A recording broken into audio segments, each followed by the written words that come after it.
Chapter 13. It was in the spring of 1890 that I learned to speak. The impulse to utter audible sounds had always been strong within me. I used to make noises, keeping one hand on my throat while the other hand felt the movements of my lips. I was pleased with anything that made a noise, and liked to feel the cat purr and the dog bark. I also liked to keep my hand on a singer's throat or on the piano when it was being played. Before I lost my sight and hearing, I was fast learning to talk, but after my illness it was found that I had ceased to speak because I could not hear. I used to sit in my mother's lap all day long and keep my hands on her face because it amused me to feel the motions of her lips. And I moved my lips too, although I had forgotten what talking was. My friends say that I laughed and cried naturally, and for a while I made many sounds and word elements, not because they were a means of communication, but because the need of exercising my vocal organs was imperative. There was, however, one word, that meaning of which I still remembered: water. I pronounced it wawa. Even this became less and less intelligible until the time when Miss Sullivan began to teach me. I stopped using it only after I had learned to spell the word on my fingers. I had known for a long time that the people about me used a method of communication different from mine, and even before I knew that a deaf child could be taught to speak, I was conscious of dissatisfaction with the means of communication I already possessed. One who is entirely dependent upon the manual alphabet has always a sense of restraint, of narrowness. This feeling began to agitate me with a vexing, forward-reaching sense of a lack that should be filled. My thoughts would often rise and beat up like birds against the wind, and I persisted in using my lips and voice. Friends tried to discourage this tendency, fearing lest it should lead to disappointment.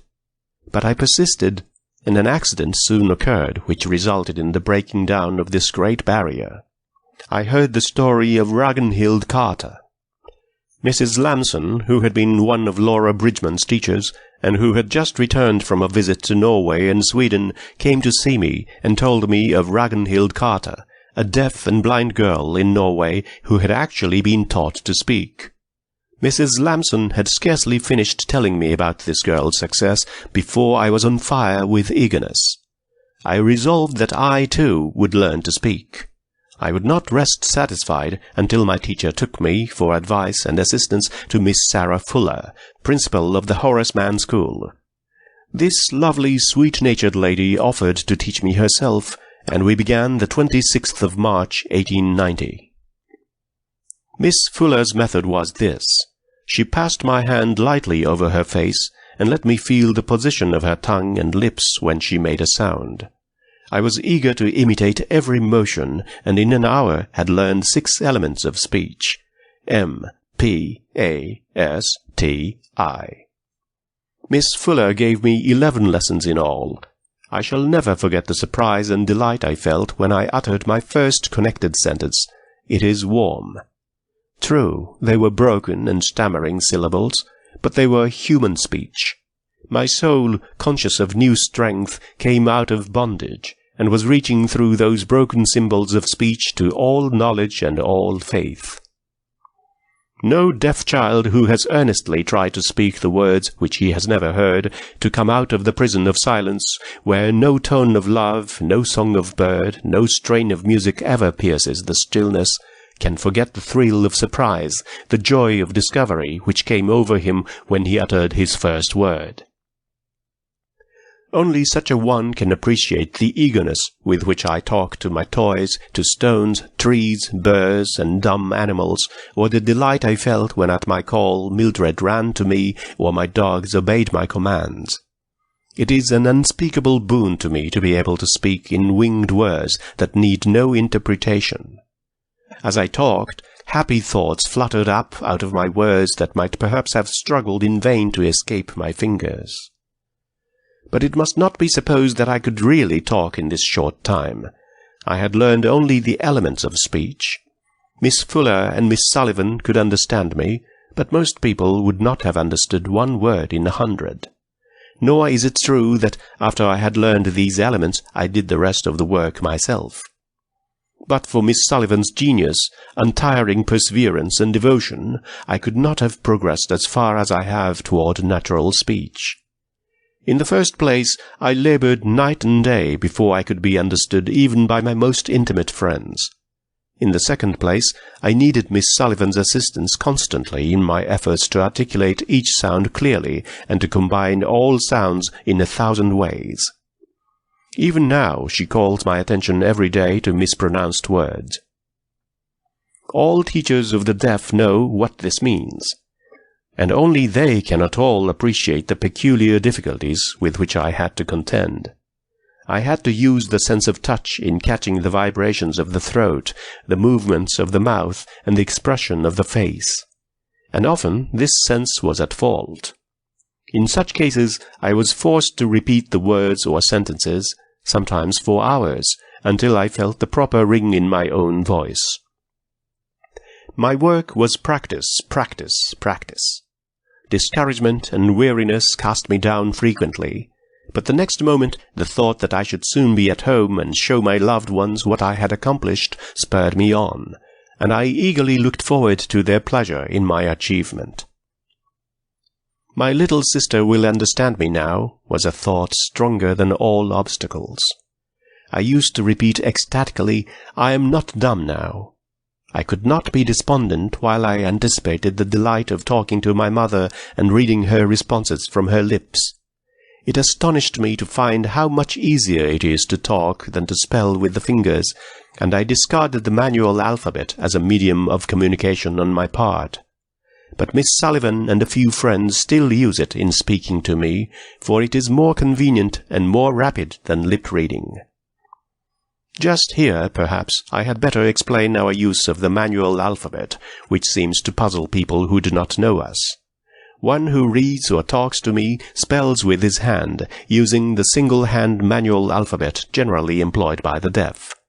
I place my hand on the hand of the speaker so lightly as not to impede its movements.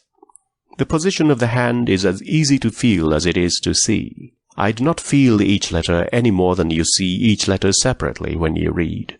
Constant practice makes the fingers very flexible, and some of my friends spell rapidly, about as fast as an expert writes on a typewriter. The mere spelling is, of course, no more a conscious act than it is in writing. When I had made speech my own, I could not wait to go home. At last the happiest of happy moments arrived. I had made my homeward journey, talking constantly to Miss Sullivan, not for the sake of talking, but determined to improve to the last minute. Almost before I knew it, the train stopped at the Tuscumbia station, and there on the platform stood the whole family. My eyes fill with tears now as I think how my mother pressed me close to her, speechless and trembling with delight, taking in every syllable that I spoke, while little Mildred seized my free hand and kissed it and danced, and my father expressed his pride and affection in a big silence. It was as if Isaiah's prophecy had been fulfilled in me. The mountains and the hills shall break forth before you into singing, and all the trees of the field shall clap their hands. End of chapter 13. Chapter 14. The winter of 1892 was darkened by the one cloud in my childhood's bright sky. Joy deserted my heart, and for a long, long time I lived in doubt, anxiety, and fear. Books lost their charm for me, and even now the thought of those dreadful days chills my heart. A little story called The Frost King, which I wrote and sent to Mr. Anagnos of the Perkins Institution for the Blind, was at the root of the trouble. In order to make the matter clear, I must set forth the facts connected with this episode, which justice to my teacher and to myself compels me to relate. I wrote the story when I was at home, the autumn after I had learned to speak. We had stayed up at Fern Quarry later than usual. While we were there, Miss Sullivan had described to me the beauties of the late foliage, and it seems that her descriptions revived the memory of a story which must have been read to me, and which I must have unconsciously retained. I thought then that I was making up a story, as children say, and I eagerly sat down to write it before the ideas should slip from me. My thoughts flowed easily. I felt a sense of joy in the composition. Words and images came tripping to my finger ends, and as I thought out sentence after sentence, I wrote them on my braille slate. Now, if words and images come to me without effort, it is a pretty sure sign that they are not the offspring of my own mind, but stray waifs that I regretfully dismiss. At that time I eagerly absorbed everything I read without the thought of authorship, and even now I cannot be quite sure of the boundary line between my ideas and those I find in books. I suppose that is because so many of my impressions come to me through the medium of others' eyes and ears. When the story was finished, I read it to my teacher, and I recall now vividly the pleasure I felt in the more beautiful passages, and my annoyance at being interrupted to have the pronunciation of a word corrected. At dinner it was read to the assembled family, who were surprised that I could write so well. Someone asked me if I had read it in a book. This question surprised me very much, for I had not the faintest recollection of having had it read to me. I spoke up and said, "Oh no, it is my story, and I have written it for Mr. Anagnos." Accordingly, I copied the story and sent it to him for his birthday. It was suggested that I should change the title from Autumn Leaves to The Frost King, which I did. I carried the little story to the post office myself, feeling as if I were walking on air. I little dreamed how cruelly I should pay for that birthday gift. Mr. Anagnos was delighted with The Frost King, and published it in one of the Perkins Institution reports. This was the pinnacle of my happiness, from which I was in a little while dashed to earth. I had been in Boston only a short time when it was discovered that a story similar to The Frost King, called The Frost Fairies, by Miss Margaret T. Canby, had appeared before I was born in a book called Birdie and His Friends. The two stories were so much alike in thought and language that it was evident Miss Canby's story had been read to me, and that mine was a plagiarism. It was difficult to make me understand this, but when I did understand, I was astonished and grieved. No child ever drank deeper of the cup of bitterness than I did. I had disgraced myself. I had brought suspicion upon those I loved best. And yet, how could it possibly have happened? I racked my brain until I was weary to recall anything about the frost that I had read before I wrote The Frost King, but I could remember nothing, except the common reference to Jack Frost and a poem for children, The Freaks of the Frost, and I knew I had not used that in my composition. At first, Mr. Anagnos, though deeply troubled, seemed to believe me. He was unusually tender and kind to me, and for a brief space the shadow lifted. To please him, I tried not to be unhappy, and to make myself as pretty as possible for the celebration of Washington's birthday, which took place very soon after I received the sad news. I was to be serious in a kind of mask given by the blind girls. How well I remember the graceful draperies that enfolded me, the bright autumn leaves that wreathed my head, and the fruit and grain at my feet and in my hands, and beneath all the gaiety of the mask, the oppressive sense of coming ill that made my heart heavy. The night before the celebration, one of the teachers of the institution had asked me a question connected with The Frost King, and I was telling her that Miss Sullivan had talked to me about Jack Frost and his wonderful works. Something I said made her think she detected in my words a confession that I did remember Miss Canby's story of the Frost Fairies, and she laid her conclusions before Mr. Anagnos, although I had told her most emphatically that she was mistaken.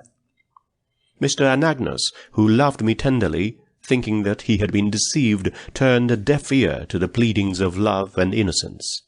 He believed, or at least suspected, that Miss Sullivan and I had deliberately stolen the bright thoughts of another and imposed them on him to win his admiration. I was brought before a court of investigation composed of the teachers and officers of the institution, and Miss Sullivan was asked to leave me. Then I was questioned and cross-questioned with what seemed to me a determination on the part of my judges to force me to acknowledge that I remembered having had the Frost Fairies read to me. I felt in every question the doubt and suspicion that was in their minds, and I felt, too, that a loved friend was looking at me reproachfully, although I could not have put all this into words. The blood pressed about my thumping heart, and I could scarcely speak, except in monosyllables. Even the consciousness that it was only a dreadful mistake did not lessen my suffering, and when at last I was allowed to leave the room, I was dazed and did not notice my teacher's caresses, or the tender words of my friends who said I was a brave little girl, and they were proud of me. As I lay in my bed that night, I wept as I hope few children have wept. I felt so cold, I imagined I should die before morning, and the thought comforted me. I think if this sorrow had come to me when I was older, it would have broken my spirit beyond repairing. But the angel of forgetfulness has gathered up and carried away much of the misery and all the bitterness of those sad days. Miss Sullivan had never heard of the Frost Fairies or of the book in which it was published. With the assistance of Dr. Alexander Graham Bell, she investigated the matter carefully, and at last it came out that Mrs. Sophia C. Hopkins had a copy of Miss Canby's Birdie and His Friends in 1888, the year that we spent the summer with her at Brewster. Mrs. Hopkins was unable to find her copy, but she has told me that at that time, while Miss Sullivan was away on a vacation, she tried to amuse me by reading from various books, and although she could not remember reading The Frost Fairies any more than I, yet she felt sure that Birdie and His Friends was one of them.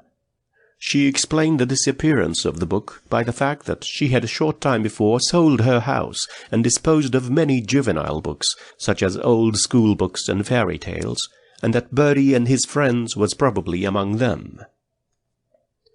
The stories had little or no meaning for me then, but the mere spelling of the strange words was sufficient to amuse a little child who could do almost nothing to amuse herself, and although I do not recall a single circumstance connected with the reading of the stories, yet I cannot help thinking that I made a great effort to remember the words, with the intention of having my teacher explain them when she returned. One thing is certain. The language was ineffaceably stamped upon my brain, though for a long time no one knew it, least of all myself. When Miss Sullivan came back, I did not speak to her about the Frost Fairies, probably because she began at once to read Little Lord Fauntleroy, which filled my mind to the exclusion of everything else. But the fact remains that Miss Canby's story was read to me once, and that long after I had forgotten it, it came back to me so naturally that I never suspected that it was the child of another mind. In my trouble, I received many messages of love and sympathy. All the friends I loved best, except one, have remained my own to the present time. Miss Canby herself wrote kindly, "Some day you will write a great story out of your own head that will be a comfort and help to many." But this kind prophecy has never been fulfilled. I have never played with words again for the mere pleasure of the game. Indeed, I have ever since been tortured by the fear that what I write is not my own. For a long time, when I wrote a letter, even to my mother, I was seized with a sudden feeling of terror, and I would spell the sentences over and over to make sure that I had not read them in a book. Had it not been for the persistent encouragement of Miss Sullivan, I think I should have given up trying to write altogether. I have read The Frost Fairies since, also the letters I wrote in which I used other ideas of Miss Canby's. I find in one of them a letter to Mr. Anagnos, dated September the 29th, 1891, words and sentiments exactly like those of the book. At the time I was writing The Frost King, and this letter, like many others, contains phrases which show that my mind was saturated with the story. I represent my teacher as saying to me of the golden autumn leaves, "Yes, they are beautiful enough to comfort us for the flight of summer." An idea direct from Miss Cambead's story. This habit of assimilating what pleased me and giving it out again as my own appears in much of my early correspondence and my first attempts at writing. In a composition which I wrote about the old cities of Greece and Italy, I borrowed my glowing descriptions, with variations, from sources I have forgotten. I knew Mr. Anagnos' great love of antiquity and his enthusiastic appreciation of all beautiful sentiments about Italy and Greece. I therefore gathered from all the books I read every bit of poetry or of history that I thought would give him pleasure. Mr. Anagnos, in speaking of my composition on the cities, has said, "These ideas are poetic in their essence." But I do not understand how he ever thought a blind and deaf child of 11 could have invented them. Yet I cannot think that, because I did not originate the ideas, my little composition is therefore quite devoid of interest. It shows me that I could express my appreciation of beautiful and poetic ideas in clear and animated language. Those early compositions were mental gymnastics. I was learning, as all young and experienced persons learn, by assimilation and imitation, to put ideas into words. Everything I found in books that pleased me, I retained in my memory, consciously or unconsciously, and adapted it. The young writer, as Stevenson had said, instinctively tries to copy whatever seems most admirable, and he shifts his admiration with astonishing versatility.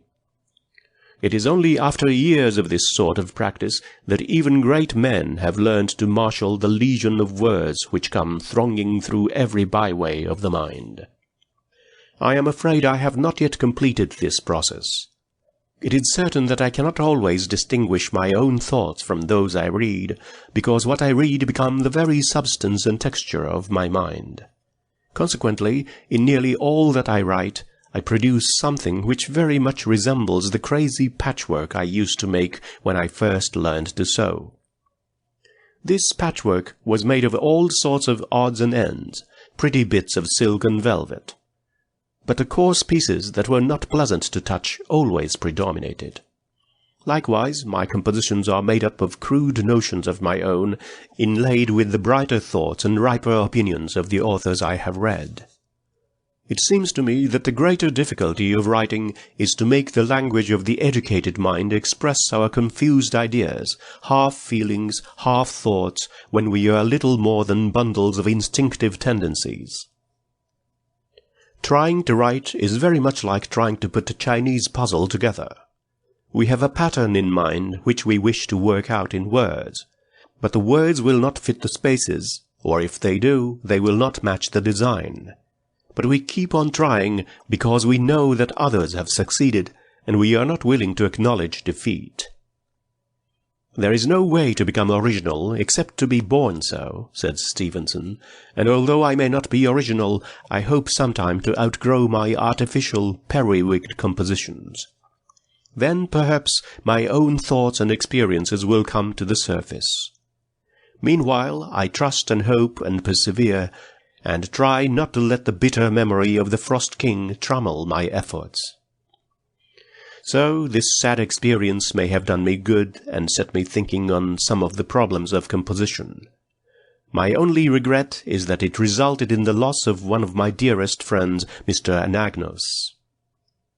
Since the publication of the story of my life in the Ladies' Home Journal, Mr. Anagnos has made a statement, in a letter to Mr. Macy, that at the time of the Frost King matter he believed I was innocent. He says, "The court of investigation before which I was brought consisted of 8 people, 4 blind, 4 seeing persons.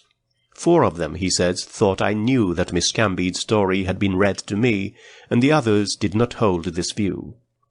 Mr. Anagnos states that he cast his vote with those who were favorable to me. But however the case may have been, with whichever side he may have cast his vote, When I went into the room where Mr. Anagnos had so often held me on his knee, and, forgetting his many cares, had shared in my frolics, and found there persons who seemed to doubt me, I felt that there was something hostile and menacing in the very atmosphere, and subsequent events have borne out this impression. For 2 years he seems to have held the belief that Miss Sullivan and I were innocent. Then he evidently retracted his favourable judgment. Why, I do not know. Nor did I know the details of the investigation. I never knew even the names of the members of the court who did not speak to me. I was too excited to notice anything, too frightened to ask questions. Indeed, I could scarcely think what I was saying, or what was being said to me. I have given this account of the Frost King affair because it was important in my life and education, and in order that there might be no misunderstandings, I have set forth all the facts as they appear to me, without the thought of defending myself or of laying blame on anyone. End of chapter 14.